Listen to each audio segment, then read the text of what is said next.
ಎಷ್ಟು ದೊಡ್ಡ ದುರಂತ ಆಗಿದೆ. ಕಾಲ್ ತುಳಿತ ವೈಕುಂಠ ಏಕಾದಶಿಯ ಹಿನ್ನೆಲೆಯಲ್ಲಿ ಆ ಟಿಕೆಟ್ ಖರೀದಿ ಮಾಡೋದಕ್ಕೆ ಹೋಗಿ ಕಾಲ್ ತುಳಿತ ಆಗಿರುವ ಎಷ್ಟು ದೊಡ್ಡ ದುರಂತ ಸಂಭವಿಸಿದೆ ಅನ್ನೋದನ್ನ ನೀವು ನೋಡಿದಿರಿ.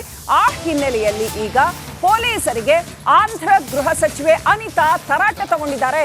ಕಾಲ್ ತುಳಿತದ ಜಾಗದಲ್ಲಿ ಅಧಿಕಾರಿಗಳಿಗೆ ಚೆನ್ನಾಗಿ ಕ್ಲಾಸ್ ತಗೊಂಡಿದ್ದಾರೆ ಸಚಿವೆ. ತಮ್ಮನ್ನ ಕಳೆದುಕೊಂಡು ಕುಟುಂಬಸ್ಥರು ಕಣ್ಣೀರು ಹಾಕ್ತಾ ಇದ್ದಾರೆ. ಅವರ ಆಕ್ರಂದನ ಮುಗಿಲು ಮುಟ್ಟಿದೆ, ಅದನ್ನ ನೋಡಕ್ಕಾಗ್ತಿಲ್ಲ. ಗೃಹ ಸಚಿವೆ ಅನಿತಾ ತರಾಟೆ ತಗೊಂಡಿದ್ದಾರೆ. ಯಾಕೆ ಹಿಂಗಾಯ್ತು ಅಂತ. ಕುಟುಂಬಗಳಿಗೆ 25 ಲಕ್ಷ ಪರಿಹಾರವನ್ನ ಘೋಷಣೆ ಮಾಡಲಾಗಿದೆ. ಕೆಲವೇ ಕ್ಷಣಗಳಲ್ಲಿ ಆಂಧ್ರ ಸಿಎಂ ನಾಯ್ಡು ಕೂಡ ಭೇಟಿ ಕೊಡಲಿದ್ದಾರೆ. ಚಂದ್ರಬಾಬು ನಾಯ್ಡು ಇನ್ನೇನು ಕೆಲವೇ ಕ್ಷಣಗಳಲ್ಲಿ ಅಲ್ಲಿಗೆ ಭೇಟಿ ಕೊಡಲಿದ್ದಾರೆ.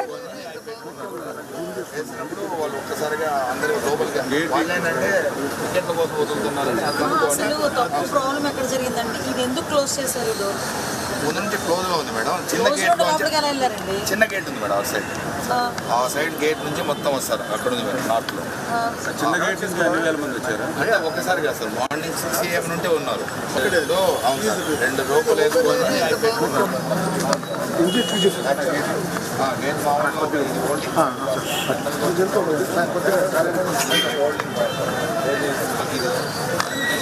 లోపల లైన్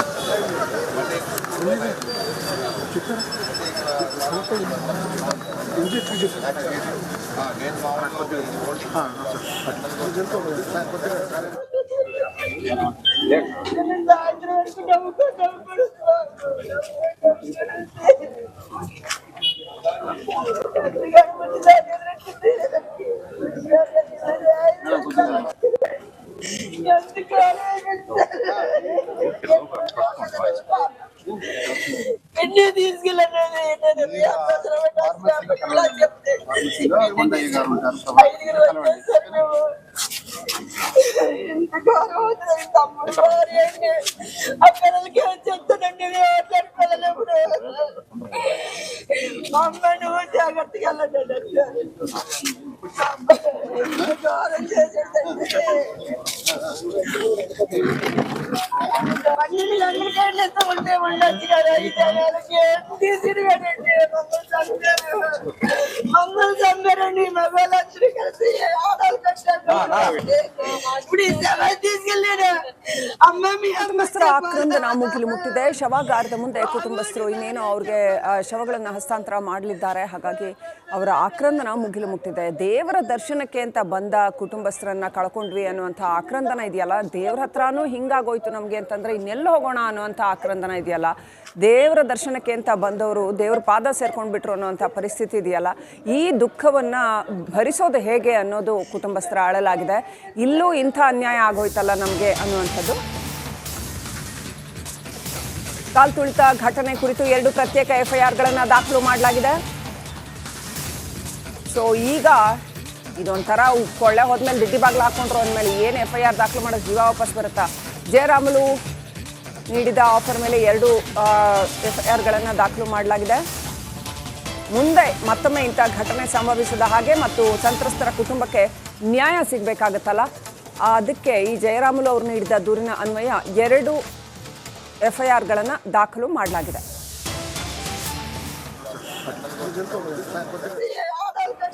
ರೈಟ್, ನಮ್ಮ ಪ್ರತಿನಿಧಿ ಅಭಿಷೇಕ್ ತಿರುಪತಿಯಿಂದ ನೇರ ಸಂಪರ್ಕದಲ್ಲಿದ್ದಾರೆ. ಅಭಿಷೇಕ್, ನಿನ್ನೆ ಆ ಘಟನೆ ನಡೆದಾಗ ದೇವರ ಸ್ಥಳದಲ್ಲೂ ಇಂಥ ಘಟನೆ ನಡೆಯೋಕ್ಕೆ ಸಾಧ್ಯವಾ ಅಂತ ಭಕ್ತರಿಗೆ ಅನಿಸಿದ್ರೆ, ಜನಸಾಮಾನ್ಯರಿಗೆ ಇಷ್ಟೊಂದು ನೆಗ್ಲಿಜೆನ್ಸ್ ಯಾಕೆ ಆಯಿತು, ಯಾಕೆ ಹೀಗೆ ಜೀವ ತೆಗೆಯುವಂಥ ಒಂದು ಸ್ಥಳ ಆಗೋಯ್ತು, ಈ ಇಂಥ ಪವಿತ್ರವಾದ ಸ್ಥಳ ಅನ್ನೋ ಪ್ರಶ್ನೆ ಮೂಡ್ತು. ಪೊಲೀಸರು ಸರಿಯಾಗಿ ವ್ಯವಸ್ಥೆ ಮಾಡಲಿಲ್ವಾ, ಇಷ್ಟು ಬೇಜವಾಬ್ದಾರಿತನ ಮೆರೆದ್ವಾ ಅಂತ ಎಲ್ಲರಲ್ಲೂ ಆಕ್ರೋಶ ವ್ಯಕ್ತ ಆಯಿತು. ಇವತ್ತು ಪರಿಸ್ಥಿತಿ ಹೇಗಿದೆ, ಅಲ್ಲಿ ಯಾರೆಲ್ಲ ಭೇಟಿ ಕೊಟ್ಟಿದ್ದಾರೆ, ಮತ್ತು ಈಗಲಾದರೂ ಅಲ್ಲಿ ವ್ಯವಸ್ಥೆಯನ್ನು ಸರಿಪಡಿಸಲಾಗಿದೆಯಾ ಅಭಿಷೇಕ್?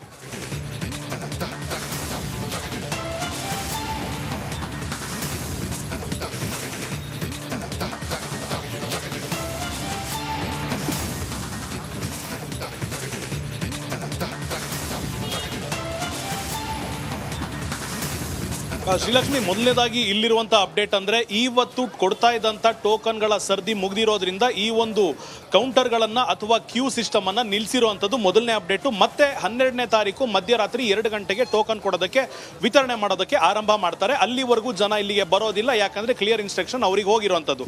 ಎರಡನೇ ಅಪ್ಡೇಟ್ ಏನು ಅಂದರೆ ಈ ಒಂದು ಸ್ಥಳದಲ್ಲಿ ಎಲ್ಲಿ ಪೊಲೀಸರು ನಿಂತಿದ್ದಾರೆ, ಅರೆಸೇನಾ ಪಡೆ ನಿಂತಿದೆ, ಈ ಸ್ಥಳದಲ್ಲೇ ನಿನ್ನೆ ಕಾಲ್ ತುಳಿತಕ್ಕೆ ಒಳಗಾಗಿ 6 ಜನ ಮೃತಪಟ್ಟರು.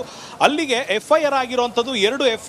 ಇದೇನು ವಿಶೇಷ ಅಲ್ಲ. ಸಾಮಾನ್ಯವಾಗಿ ಅವರ ಮೃತರ ಕುಟುಂಬಸ್ಥರು ಅಥವಾ ಗಾಯಾಳುಗಳ ಕುಟುಂಬಸ್ಥರು ಒಂದು ಕಂಪ್ಲೇಂಟ್ ಅನ್ನು ನೀಡಬೇಕಾಗುತ್ತೆ. ನೀಡದೆ ಹೋದಂಥ ಸಂದರ್ಭದಲ್ಲಿ ಈ ಸರ್ಕಾರದಲ್ಲಿನ ಅಥವಾ ಈ ಒಂದು ಮಂಡಲ ಅಂತ ಏನು ಕರಿತೇವೆ ಅಥವಾ ಈ ಒಂದು ಕ್ಷೇತ್ರ ವಾರ್ಡ್ ಅಂತ ಏನು ಕರಿತೇವೆ ಅಲ್ಲಿನ ಒಬ್ಬ ಅಧಿಕಾರಿಯಿಂದ ಕಂಪ್ಲೇಂಟ್ ತೆಗೆದುಕೊಳ್ಳೋದು ವಾಡಿಕೆ ಆಗಿರುವಂಥದ್ದು. ಆ ರೀತಿ 2 ಸರ್ಕಾರಿ ಅಧಿಕಾರಿಗಳು ನೀಡಿದ ದೂರಿನನ್ವಯ 2 ಪ್ರತ್ಯೇಕ FIR ಗಳನ್ನು ಮಾಡಲಾಗಿದೆ. ಆದರೆ ನಿರ್ಲಕ್ಷ್ಯ ಯಾರ್ದು ಅಂತ ಆ FIR ನಲ್ಲಿ ಉಲ್ಲೇಖ ಆಗಿಲ್ಲ. ಕೇವಲ ಅಂಶ ಮಾತ್ರ ಈ ರೀತಿ ನಡೆದಿದೆ ಅಂತ ಆ ಒಂದು FIR ನಲ್ಲಿ ತಿಳಿಸಲಾಗಿರುವಂಥದ್ದು. ಮೂರನೇದಾಗಿ ಇಲ್ಲಿ ಆಂಧ್ರ ಪ್ರದೇಶ ಸರ್ಕಾರದ 3 ಸಚಿವರು ಬಂದರು. ಅದರಲ್ಲಿ ಅನಿತಾ ಅವರು ಗೃಹ ಸಚಿವರು ಬಂದರು. ಇದೇ ಜಾಗದಲ್ಲಿ ನಿಂತು ಪೊಲೀಸರನ್ನ ಒಂದು ನೇರವಾದ ಪ್ರಶ್ನೆ ಕೇಳಿದ್ರು. ಈ ಪಾರ್ಕ್ನಲ್ಲಿ 4,000 ಜನ ಸೇರೋದಕ್ಕೆ ಅವಕಾಶ ಇಲ್ಲ ಅನ್ನೋದಾಗಿದ್ರೆ ಯಾಕೆ ಸೇರಿಸಿದ್ರಿ ಅಂದಾಗ ಯಾರಿಗೂ ಉತ್ತರ ಇಲ್ಲ. ಜನ ಅವರೇ ಸೇರಿದ್ರು ಅಂತ ಪೊಲೀಸರು ಹೇಳ್ತಾರೆ. ಮತ್ತೊಂದು ಕಡೆ ಅವ್ರು ಸೇರಿದ್ರು ಅಂದ ಮೇಲೆ ನೀವು ಅದನ್ನ ಹೊರಗಡೆ ಕಳಿಸ್ಬೇಕಾಗಿತ್ತು, ತೆರವು ಮಾಡಬೇಕಾಗಿತ್ತು ಅಂದ್ರೆ ಅದಕ್ಕೆ ಯಾವುದೇ ರೀತಿಯ ಉತ್ತರ ಇಲ್ಲ. ಅವರವರು ಮಾತಾಡ್ತಿದ್ದಂಥ ಸಂದರ್ಭದಲ್ಲಿ ಸಂಜೆ 7:15ವರೆಗೂ ಯಾವುದೇ ಸಮಸ್ಯೆ ಇರಲಿಲ್ಲ. ಅದಾದ ನಂತರ ಹೀಗಾಗಿರಬಹುದು ಅನ್ನೋ ಮಾತನ್ನ ಹೇಳ್ತಿರುವಾಗ ಪೊಲೀಸರ ನಿರ್ಲಕ್ಷ್ಯ ಇತ್ತು ಅಂತ ಗೊತ್ತಾಗುತ್ತೆ. ಈಗ CM ಆಗಿರ್ಬೋದು, DCM ಆಗಿರ್ಬೋದು, ಇತರೆ ಸಚಿವರು ಶಾಸಕರು ಬರ್ತಾರೆ ಅನ್ನೋ ಕಾರಣದಿಂದಾಗಿ ಇಷ್ಟು ಜನ ಪೊಲೀಸರನ್ನ ನಿಯೋಜನೆ ಮಾಡಿರುವಂಥ ಆಂಧ್ರ ಪ್ರದೇಶ ಸರ್ಕಾರ ಆಗಿರ್ಬೋದು, TTD ಬೋರ್ಡ್ ಆಗಿರ್ಬೋದು, ನಿನ್ನೆ ಜನರ ಜೀವಕ್ಕೆ ಬೆಲೆ ಕೊಡಬೇಕು ಅಂತ ಕನಿಷ್ಠ ಪರಿಜ್ಞಾನ ಇರಲಿಲ್ವ ಅನ್ನೋದು ಮೊದಲನೇ ಪ್ರಶ್ನೆ ಆಗುತ್ತೆ. ಎರಡನೇ ಪ್ರಶ್ನೆ ಅಥವಾ ಎರಡನೇ ವಿಚಿತ್ರ ಸಂಗತಿ ಏನಂದ್ರೆ ಈ ಪಾರ್ಕ್ನಲ್ಲಿ ನಿನ್ನೆ 4,000 ಜನ ಇರ್ತಾರೆ. ಅವರಿಗೆ ಇರದಂತ ಸೌಲಭ್ಯವನ್ನ, ಸೌಂದರ್ಯೀಕರಣವನ್ನ ಇವತ್ತು ಸನ್ಮಾನ್ಯ ಸಚಿವರುಗಳು ಬರ್ತಾರೆ ಅನ್ನೋ ಒಂದು ಕಾರಣದಿಂದಾಗಿ ಇಲ್ಲಿ ಬ್ಲೀಚಿಂಗ್ ಪೌಡರ್ ಅನ್ನ ಹಾಕಿರುವಂಥದ್ದು, ಹುಲ್ಲು ಹಾಸನ ಸಮ ಮಾಡಿರುವಂಥದ್ದು, ಇಲ್ಲಿದ್ದಂಥ ಹುಳ ಹುಪ್ಪಟೆಗಳನ್ನು ತೆಗೆದಿರುವಂಥದ್ದು, ಒಂದಿಷ್ಟು ಗಿಡ ಮರಗಳ ಮೇಲೆ ನೀರನ್ನು ಹಾಕಿ ಸೌಂದರ್ಯೀಕರಣಗೊಳಿಸಿರುವಂಥದ್ದು. ಇಲ್ಲಿ ಇದು ಅವಶ್ಯಕತೆ ಇತ್ತ? ಈ ಜಾಗದಲ್ಲಿ JCBಯನ್ನ ಓಡಾಡಿಸಿದ್ದಾರೆ, ನೆಲವನ್ನು ಸಮ ಮಾಡಿದ್ದಾರೆ. ಇಷ್ಟೆಲ್ಲ ಯಾವ ಕಾರಣಕ್ಕೆ, ಯಾರನ್ನ ಮೆಚ್ಚಿಸಲಿಕ್ಕೆ ಮಾಡಿದ್ದಾರೆ ಅನ್ನೋ ಪ್ರಶ್ನೆಗೆ ಇದುವರೆಗೂ ಯಾರು ಉತ್ತರ ನೀಡಿಲ್ಲ. ಗೃಹ ಸಚಿವರನ್ನ ಪ್ರಶ್ನೆ ಮಾಡಿದ್ರು ಕೂಡ ಅವರು CM ರವರೇ ನೇರವಾದ ಉತ್ತರವನ್ನ ಕೊಡ್ತಾರೆ. ನಾವು ಯಾರು ಮಾತಾಡೋದಿಲ್ಲ ಅಂತ ಕೈಯನ್ನು ತೊಳ್ಕೊಳ್ತಾ ಇರುವಂತದ್ದು. ಅಲ್ಲಿಗೆ ಜನರ ಜೀವಕ್ಕೆ ಬೆಲೆ ಇಲ್ಲ. CM ಹಾಗೂ DCM ಬರ್ತಾರೆ, ಅವರನ್ನ ಮೆಚ್ಚಿಸಬೇಕು. ಈ ಪಾರ್ಕು ಕ್ಲೀನ್ ಆಗಿದೆ, ಇಲ್ಲಿ ಯಾವುದೇ ರೀತಿಯಾದಂಥ ಲೋಪದೋಷ ಇರಲಿಲ್ಲ, ನಾವು ಎಲ್ಲ ರೀತಿಯಲ್ಲೂ ಪ್ರಿಪೇರ್ ಆಗಿದ್ವಿ. ಆದರೆ ಜನರು ತೂಗಾಟದಿಂದ, ತಳ್ಳಾಟದಿಂದ ಅವರೇ ಮಾಡಿಕೊಂಡ ಅನಾಹುತ ಇದಾಗಿದೆ ಅಂತ ತೋರಿಸುವಂತ, ಬಿಂಬಿಸುವಂತ ಯತ್ನ ಇಲ್ಲಿ ನಡೆದಿದೆ. ಕೊನೆಯದಾಗಿ ಏನಾಗುತ್ತೆ, FIR ನ ಅನ್ವಯ ಒಬ್ಬ ಅಧಿಕಾರಿಯನ್ನ ಸಸ್ಪೆಂಡ್ ಮಾಡ್ತಾರೆ. 1-2 ವರ್ಷಗಳ ಕಾಲ ಡಿಪಾರ್ಟ್ಮೆಂಟಲ್ ಎನ್ಕ್ವೈರಿ ನಡೆಯುತ್ತೆ ಅಷ್ಟೇ ಹೊರತು ಹೋದ ಜೀವಗಳು ವಾಪಸ್ ಬರೋದಿಲ್ಲ. ಹೋದ ಜೀವಗಳಿಗೆ CM ಹಾಗೂ DCM ರವರ ಪರಿಹಾರ ನಿಧಿಯಿಂದ ಒಂದಿಷ್ಟು ಅಮೌಂಟ್ ಅಂತ ಹೋಗುತ್ತೆ. ಗಾಯಾಳುಗಳ ಚಿಕಿತ್ಸೆಯನ್ನು ಸರ್ಕಾರ ಆ ಒಂದು ವೆಚ್ಚವನ್ನು ಭರಿಸುತ್ತೆ. ಇದಿಷ್ಟನ್ನು ಹೊರತುಪಡಿಸಿ ಏನಾದರೂ ಹೊಸ ಬದಲಾವಣೆ ಬರುತ್ತಾ ಅನ್ನೋ ಒಂದು ಪ್ರಶ್ನೆಗೆ ಖಂಡಿತ ಇಲ್ಲ ಅನ್ನೋ ಒಂದು ಉತ್ತರ ಇಲ್ಲಿನ ಸ್ಥಳೀಯರೇ ಕೊಡ್ತಿದ್ದಾರೆ. ಯಾಕಂದ್ರೆ ಕಳೆದ 40 ವರ್ಷಗಳಿಂದ ನಾವು ಈ ತಿರುಪತಿಯ ವ್ಯವಸ್ಥೆಯನ್ನು ನೋಡಿರೋದ್ರಿಂದ ಯಾವುದೇ ಕಾರಣಕ್ಕೂ ಬದಲಾಗೋದಿಲ್ಲ ಅನ್ನೋ ಒಂದು ಬೇಸರವನ್ನ ಅವರು ಸ್ವಾರಸ್ಯಕರವಾಗಿ ಹೇಳ್ತಿರುವಂಥದ್ದು. ಸೊ ಇಲ್ಲಿನ ಅಪ್ಡೇಟ್ ಈ ಸದ್ಯದ ಪ್ರಕಾರ CM ರವರು ಲ್ಯಾಂಡ್ ಆದ ನಂತರ 2 ಸರ್ಕಾರಿ ಆಸ್ಪತ್ರೆಗಳಿಗೆ ಭೇಟಿ ನೀಡ್ತಾರೆ, ಮೃತರ ಕುಟುಂಬದ ಜೊತೆ ಮಾತಾಡ್ತಾರೆ, ಗಾಯಾಳುಗಳ ಜೊತೆ ಮಾತಾಡ್ತಾರೆ, ಅವರಿಗೆ ಒಂದಿಷ್ಟು ಸಾಂತ್ವನ ಹೇಳಿ ಧೈರ್ಯವನ್ನು ತುಂಬಿಸಿ ಒಂದಿಷ್ಟು ಹಣವನ್ನ, ಸಹಾಯಧನವನ್ನ ಸರ್ಕಾರದಿಂದ ಭರಿಸಲಾಗುತ್ತೆ ಅಂತ ಹೇಳಿ ಇಲ್ಲಿಗೆ ಬರುವಂತ ಸಾಧ್ಯತೆ ಮಾತ್ರ ಇದೆ. ಆದ್ರೆ ಎಷ್ಟು ಗಂಟೆಗೆ ಬರ್ತಾರೆ, ಇಲ್ಲಿ ಏನಾಗುತ್ತೆ ಅನ್ನೋ ಒಂದು ಕುತೂಹಲ ನಮಗೂ ಕೂಡ ಇರುವಂತದ್ದು. Srilakshmi. Right, thank you Abhishek ಡೀಟೇಲ್ಸ್ಗಾಗಿ.